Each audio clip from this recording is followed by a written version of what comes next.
ইতিহাসে আব্বাসীয় খলিফা আবু জাফর আল মনসুর ছিলেন এমন একজন শাসক যিনি শুধু একটি সাম্রাজ্য নয়, একটি সভ্যতার কেন্দ্র গড়তে চেয়েছিলেন। তিনি বলেছিলেন, এই শহর 1000 বছরের বেশি টিকে থাকবে এবং এটি হবে পৃথিবীর হৃদয়। এই বিশ্বাস থেকেই জন্ম হয় বাগদাদের। খ্রিস্টীয় 8ম শতকের মাঝামাঝি সময়ে তিনি ইউফ্রেটিস ও টাইগ্রিস নদীর মাঝে এমন একটি স্থান নির্বাচন করেন যা বাণিজ্য, কৃষি ও যাতায়াত সব ক্ষেত্রেই ছিল অত্যন্ত সুবিধাজনক। শহরটির নির্মাণ শুরু হয় হিজরি 140-এর দশকে এবং খুব অল্প সময়ের মধ্যেই বাগদাদ রূপ নিতে থাকে এক অনন্য গোলাকার নগরীতে। এই গোলাকার নকশাকে বলা হতো মদিনাতুস সালাম বা শান্তির শহর। নগরীর ঠিক মাঝখানে ছিল বিশাল জামে মসজিদ এবং খলিফার রাজপ্রাসাদ, যার চারদিকে সমান দূরত্বে নির্মিত ছিল শক্তিশালী প্রাচীর এবং 4টি বৃহৎ প্রবেশদ্বার। প্রতিটি দ্বারই আন্তর্জাতিক বাণিজ্যের গুরুত্বপূর্ণ রুটের সাথে সংযুক্ত ছিল, যেন পূর্ব ও পশ্চিমের বণিকেরা সহজে এই শহরে আসতে পারে। এমন পরিকল্পিত নকশা সে সময়ের অন্য কোনো ইসলামী শহরে দেখা যায়নি। নির্মাণকারীরা পারস্য, রোম এবং সিরিয়ার স্থাপত্য থেকে অনুপ্রেরণা নিয়ে বাগদাদকে গড়ে তোলেন।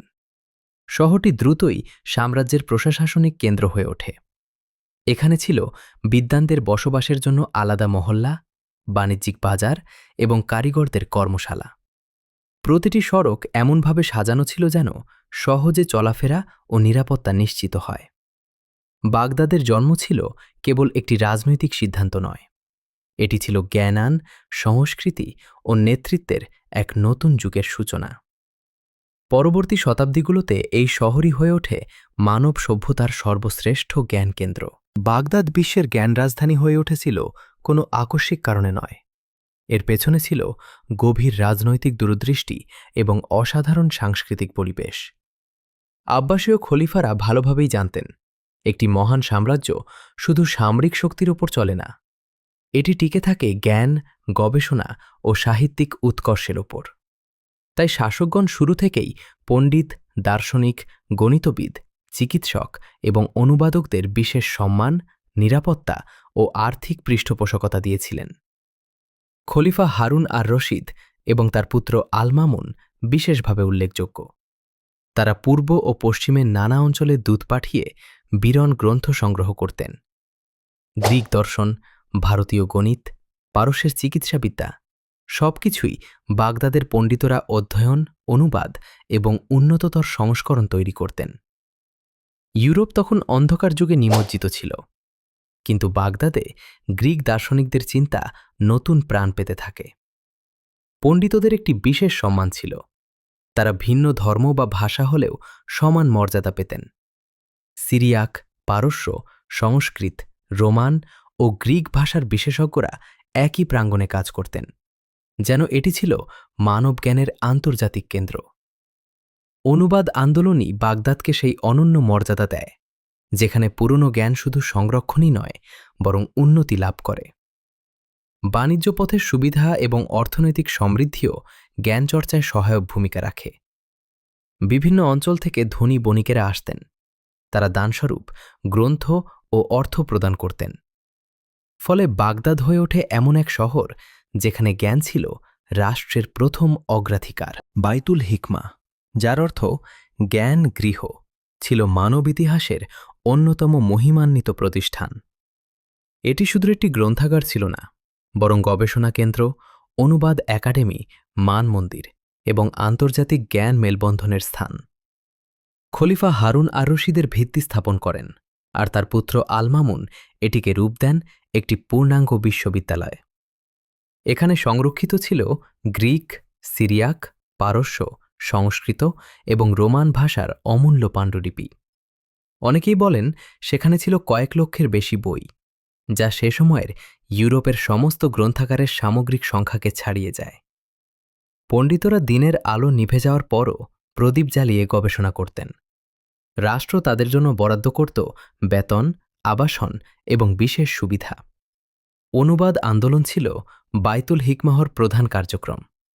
পণ্ডিতরা দলবদ্ধভাবে একটি গ্রন্থ অনুবাদ করতেন। প্রথমে শব্দগত অনুবাদ, তারপর বিশ্লেষণ, শেষে ব্যাখ্যামূলক সংস্করণ। এর ফলে প্রাচীন দর্শন ও বিজ্ঞানের জ্ঞান শুধু সংরক্ষিত নয়, আরও উন্নত হয়। এখানে ছিল মানমন্দিরও, যেখানে জ্যোতির্বিজ্ঞানীরা তারার গতিপথ, সৌরবর্ষ এবং পৃথিবীর অবস্থান নির্ণয় করতেন। আল মামুন নিজে এসব গবেষণায় আগ্রহী ছিলেন এবং প্রায়ই জ্যোতির্বিজ্ঞানী ও গণিতবিদদের সঙ্গে বিতর্কে অংশ নিতেন। বাইতুল হিকমা সেই প্রমাণ যে যখন একটি সমাজ জ্ঞানকে সর্বোচ্চ মর্যাদা দেয়, তখন সে সমাজ বিশ্বের অগ্রগতিকে নেতৃত্ব দেয়। বাগদাদের স্বর্ণযুগের অন্যতম বিষয় ছিলেন গণিতবিদ মুহাম্মদ ইবনু মুসা আল খাওয়ারিজমি। তিনি ছিলেন বাইতুল হিকমাহর প্রধান গবেষকদের একজন। তার অবদান এমন গভীর যে আধুনিক গণিতের বহু ভিত্তি স্থাপিত হয়েছে তার হাত ধরে। তিনি রচনা করেন আল জাবর ওয়াল মোকাবালা নামের গ্রন্থ, যার নাম থেকেই পরবর্তীতে অ্যালজেব্রা শব্দের উৎপত্তি। এই গ্রন্থে তিনি সমীকরণ সমাধানের পরিষ্কার পদ্ধতি, অজানা রাশিকে নির্ণয়ের পথ এবং বিভিন্ন বাস্তব সমস্যার গণিতভিত্তিক সমাধান তুলে ধরেন। আল খাওয়ারিজমি হিন্দু আরবি সংখ্যা পদ্ধতির ব্যবহার প্রচলিত করেন, যার মাধ্যমে শূন্যের ধারণা পৃথিবী জুড়ে গ্রহণযোগ্যতা পায়। এর ফলে হিসাব নিকাশ হয় দ্রুত, সহজ এবং নির্ভুল। আজকের কম্পিউটার বিজ্ঞানে ব্যবহৃত অ্যালগরিদম শব্দটির উৎপত্তিও তার নাম থেকে। এটি তার প্রভাবের শক্তিশালী প্রমাণ। তিনি শুধু গণিতেই নয়, জ্যোতির্বিদ্যা, ভূগোল এবং মানমন্দির পরিচালনায়ও গুরুত্বপূর্ণ ভূমিকা রাখেন।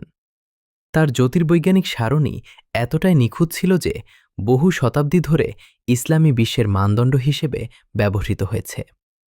তার গবেষণার কারণে নক্ষত্রের দূরত্ব, দিনের দৈর্ঘ্য এবং সৌরবর্ষের নির্ণয় আরও নির্ভুলভাবে করা সম্ভব হয়।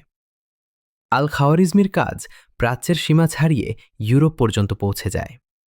পরে ল্যাটিন ভাষায় অনুবাদ হলে ইউরোপীয় রেনেসার গণিত চর্চায় তিনি হয়ে ওঠেন কেন্দ্রীয় ব্যক্তিত্ব। তার গবেষণা স্পষ্ট করে দেয়, বাগদাদ ছিল এমন একটি শহর যেখান থেকে গণিত সত্যিকার অর্থেই নতুন জীবন লাভ করেছিল। ইসলামের স্বর্ণযুগে বাগদাদ চিকিৎসা বিজ্ঞানের ক্ষেত্রেও এক অনন্য বিপ্লব ঘটায়। এর কেন্দ্রবিন্দুতে ছিলেন দুই মহান চিকিৎসক, আল রাজি এবং ইবনে সিনা। আল রাজি ছিলেন প্রথম দিকের এমন একজন চিকিৎসক যিনি রোগ নির্ণয়ে পরীক্ষাভিত্তিক পদ্ধতি অনুসরণ করতেন। তিনি গুটি, বসন্ত ও হাম এই দুই রোগকে আলাদা করে চিহ্নিত করেন, যা সেই সময়ের জন্য ছিল যুগান্তকারী আবিষ্কার। তার রচিত কিতাব আল হাবি ছিল চিকিৎসাবিদ্যার এক বিশ্বকোষ, যেখানে বিভিন্ন রোগের বিস্তারিত বর্ণনা, চিকিৎসা পদ্ধতি এবং ওষুধ তৈরির কৌশল উল্লেখ করা হয়েছে। তিনি বাগদাদের শিশু হাসপাতালে পরিচালক হিসেবেও দায়িত্ব পালন করেন। অন্যদিকে ইবনে সিনা ছিলেন চিকিৎসাবিদ্যার ইতিহাসে এক উজ্জ্বল নক্ষত্র। তার বিখ্যাত গ্রন্থ কানুন ফিত তিব্ব ইউরোপে ৬ শতাব্দীর বেশি সময় ধরে চিকিৎসা শিক্ষা দেওয়ার মূল পাঠ্য বই হিসেবে ব্যবহৃত হয়েছে।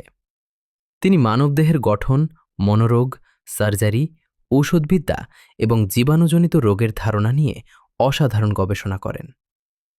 বাগদাদের হাসপাতালগুলো ছিল সুসংগঠিত ও সময়ের থেকে বহু এগিয়ে। সেখানে ছিল ওয়ার্ড, ওষুধ বিতরণ কেন্দ্র, নার্সিং সিস্টেম এবং রোগীদের জন্য বিনামূল্যে চিকিৎসা। চিকিৎসকরা শুধু রোগ সারাতেন না, তারা গবেষণাও করতেন এবং নতুন চিকিৎসাবিধি উদ্ভাবন করতেন। এই সব কিছু মিলিয়ে বাগদাদ হয়ে ওঠে এমন একটি শহর যেখানে চিকিৎসা বিজ্ঞান মানবতার সেবায় সর্বোচ্চ পর্যায়ে বিকশিত হয়েছিল। বাগদাদ শুধু সাহিত্য বা চিকিৎসায় নয়, জ্যোতির্বিজ্ঞান ও প্রাকৃতিক বিজ্ঞানে অভূতপূর্ব উন্নতি সাধন করে। জ্যোতির্বিজ্ঞানী আল বাত্তানি পৃথিবীর সৌরবর্ষের দৈর্ঘ্য অত্যন্ত সূক্ষ্মভাবে নির্ণয় করেন, যার মান আধুনিক হিসাবের সঙ্গে বিস্ময়করভাবে মিল রয়েছে। তার পর্যবেক্ষণের ওপর ভিত্তি করে পরবর্তীকালে ইউরোপীয় ক্যালেন্ডার সংশোধনের প্রয়োজন দেখা দেয়। অন্যদিকে আল বিরুনি পৃথিবীর ব্যাস ও পরিধি নির্ণয়ে যে গণিত পদ্ধতি ব্যবহার করেন তা আধুনিক বিজ্ঞানেও প্রশংসিত। তিনি পৃথিবীকে গোলাকার প্রমাণ করতে যুক্তি, পরিমাপ এবং পর্যবেক্ষণ এই ৩টি স্তম্ভ ব্যবহার করেন। পাশাপাশি ভারতীয় গণিত, সংস্কৃতি ও আয়ুর্বেদ নিয়ে তিনি বিস্তৃত গবেষণা করেন, যার মাধ্যমে দুই ভিন্ন সভ্যতার জ্ঞানের সেতুবন্ধন তৈরি হয়। বৈজ্ঞানিক পদ্ধতির উন্নত সংস্করণ দেন ইবন আল হাইথাম। তিনি দৃশ্যবিজ্ঞানের উপর গবেষণা করে দেখান যে দৃষ্টি চোখ থেকে বের হওয়া আলো নয়, বরং বস্তুর উপর থেকে প্রতিফলিত আলো চোখে প্রবেশ করে। এটি আধুনিক অপটিক্সের ভিত্তি। তার গবেষণাগারে ছিল কৃত্রিম অন্ধকার কক্ষ, যেখানে তিনি আলো ও ছায়ার আচরণ পরীক্ষা করতেন। এখান থেকেই উদ্ভাবিত হয় ক্যামেরা অবস্কিউরা। বাগদাদে বিজ্ঞানীরা পর্যবেক্ষণ, গণনা এবং প্রমাণের উপর ভিত্তি করে নতুন জ্ঞান তৈরি করতেন। এটি ছিল আধুনিক বৈজ্ঞানিক পদ্ধতির প্রথম ভিত্তি, যা পরে ইউরোপে বিশাল প্রভাব ফেলে। বাগদাদ ছিল এমন এক শহর যেখানে সাহিত্য ও দর্শন বিকশিত হয় সর্বোচ্চ শিখরে। আল জাহিজের কিতাব আল হায়াওয়ান ছিল জীবজগৎ নিয়ে এক বিস্ময়কর পর্যবেক্ষণমূলক গ্রন্থ, যা পরবর্তীতে বিবর্তন ধারণার প্রাথমিক ভূমি তৈরি করে। ইতিহাসবিদ আল-তাবারি রচনা করেন এমন এক বিস্তৃত ইতিহাস যেখানে মানবজাতির প্রাচীনতম যুগ থেকে তার সময় পর্যন্ত প্রতিটি গুরুত্বপূর্ণ ঘটনার বিশদ বিবরণ থাকে। কবিতায় বাগদাদ ছিল আরব বিশ্বের কেন্দ্র। আল-মুতানাব্বি নামের কবি তার শক্তিশালী ভাষাশৈলী ও গভীর ভাবনা দিয়ে শ্রোতাদের মুগ্ধ করতেন। তিনি এমন সব কবিতা রচনা করেছেন যা এখনও আরবি সাহিত্যের সেরা সম্পদ হিসেবে বিবেচিত হয়। দর্শনের ক্ষেত্রে ফারাবি ছিলেন অগ্রগণ্য। তিনি গ্রিক দার্শনিকদের চিন্তাধারা গভীরভাবে অধ্যয়ন করে ইসলামী আদর্শের সঙ্গে সেগুলো সমন্বয় ঘটান। তার কাজের মাধ্যমে যুক্তিবিদ্যা, নীতিশাস্ত্র ও রাষ্ট্রচিন্তায় নতুন আলো আসে। বাগদাদের বাজারগুলোতেও ছিল জ্ঞান চর্চার ছাপ। বই বিক্রি হতো ঠিক আজকের বইমেলার মতো। লেখক, কবি, পণ্ডিতরা নিজেদের গ্রন্থ পাঠ করতেন এবং মানুষের সঙ্গে আলোচনা করতেন। এটি ছিল এমন এক পরিবেশ যেখানে জ্ঞান ছিল দৈনন্দিন জীবনের অংশ। দীর্ঘ সময় ধরে বিশ্বের আলো হয়ে থাকা বাগদাদ শেষ পর্যন্ত নির্মম এক আক্রমণের শিকার হয়। মঙ্গল সেনাপতি হুলাগু খান তার বিশাল বাহিনী নিয়ে শহর ঘিরে ফেলে। প্রতিরোধের শক্তি ভেঙে পড়লে বাগদাদে শুরু হয় ইতিহাসের অন্যতম ভয়াবহ ধ্বংসযজ্ঞ। গ্রন্থাগার, মহল, বাজার কোনো কিছুই রক্ষা পায়নি। বিশেষত বাইতুল হিকমাহর ধ্বংস ছিল মানব ইতিহাসের এক অমোচনীয় ক্ষতি। বলা হয় অসংখ্য পাণ্ডুলিপি টাইগ্রিস নদীতে ফেলে দেয়া হয়। কালি মিশে নদীর পানি নাকি কালো হয়ে গিয়েছিল। এই ঘটনাটি শুধু একটি শহরের নয়, জ্ঞান সাধনার সমগ্র ধারার উপর গভীর আঘাত হানে। সহস্রাধিক পণ্ডিত নিহত হন, বিজ্ঞান চর্চা থেমে যায় এবং বাগদাদ বহু শতাব্দী ধরে সেই পুরনো জৌলুস আর ফিরে পায়নি। এই ঘটনা আমাদের স্মরণ করিয়ে দেয় সভ্যতার সবচেয়ে বড় সম্পদ হচ্ছে জ্ঞান, আর যুদ্ধ সেই জ্ঞানকে মুহূর্তে ধ্বংস করতে পারে। যদিও বাগদাদ ধ্বংস হয়, তবু তার জ্ঞান পৃথিবী জুড়ে ছড়িয়ে পড়ে। ইসলামী পণ্ডিতদের অনুবাদ, গবেষণা এবং আবিষ্কার শত শত বছর ধরে ইউরোপের রেনেসাঁকে প্রস্তুত করে। গ্রিক দর্শন, গণিত, চিকিৎসা, অপটিক্স, জ্যোতির্বিজ্ঞান সবকিছুই ল্যাটিন ভাষায় অনুদিত হয়ে ইউরোপের বিশ্ববিদ্যালয়গুলোতে পড়ানো হয়। অক্সফোর্ড, ক্যামব্রিজ, প্যারিস এসব বিশ্ববিদ্যালয়ের পাঠ্যক্রমে আল খাওয়ারিজমি, ইবনে সিনা, ইবন আল হাইথাম এবং আল বিরুনির গ্রন্থ ছিল প্রধান রেফারেন্স। আধুনিক বিজ্ঞান, চিকিৎসা এবং দর্শনের অনেক ভিত্তি গড়ে ওঠে বাগদাদের সেই স্বর্ণযুগের ওপর।